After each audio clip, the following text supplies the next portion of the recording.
And there went a man of the house of Levi, and took to wife a daughter of Levi. And the woman conceived, and bore a son. And when she saw him that he was a goodly child, she hid him 3 months. And when she could not longer hide him, she took for him an ark of bulrushes, and daubed it with slime and with pitch, and put the child therein, and she laid it in the flags by the river's brink. And his sister stood afar off, to wit what would be done to him. And the daughter of Pharaoh came down to wash herself at the river, and her maidens walked along by the river's side. And when she saw the ark among the flags, she sent her maid to fetch it. And when she had opened it, she saw the child, and behold, the babe wept.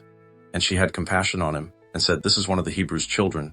Then said his sister to Pharaoh's daughter, Shall I go and call to you a nurse of the Hebrew women, that she may nurse the child for you? And Pharaoh's daughter said to her, Go. And the maid went and called the child's mother. And Pharaoh's daughter said to her, Take this child away, and nurse it for me, and I will give you your wages. And the women took the child, and nursed it. And the child grew, and she brought him to Pharaoh's daughter, and he became her son.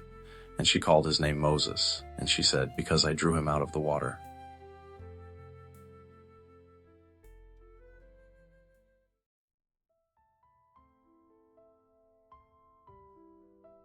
And it came to pass in those days, when Moses was grown, that he went out to his brothers, and looked on their burdens.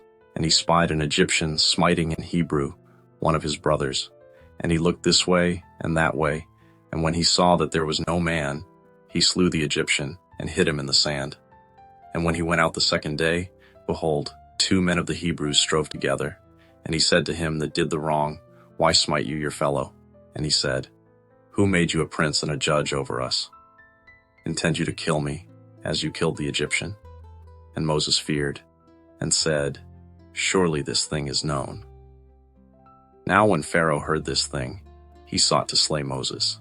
But Moses fled from the face of Pharaoh, and dwelled in the land of Midian, and he sat down by a well. Now the priest of Midian had 7 daughters, and they came and drew water, and filled the troughs to water their father's flock. And the shepherds came and drove them away. But Moses stood up and helped them and watered their flock. And when they came to Reuel their father, he said, How is it that you are come so soon today?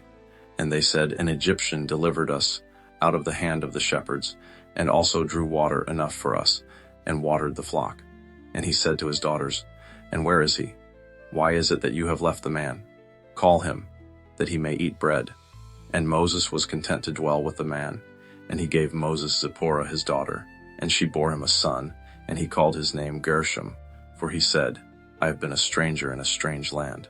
And it came to pass in process of time, that the king of Egypt died, and the children of Israel sighed by reason of the bondage, and they cried, and their cry came up to God by reason of the bondage.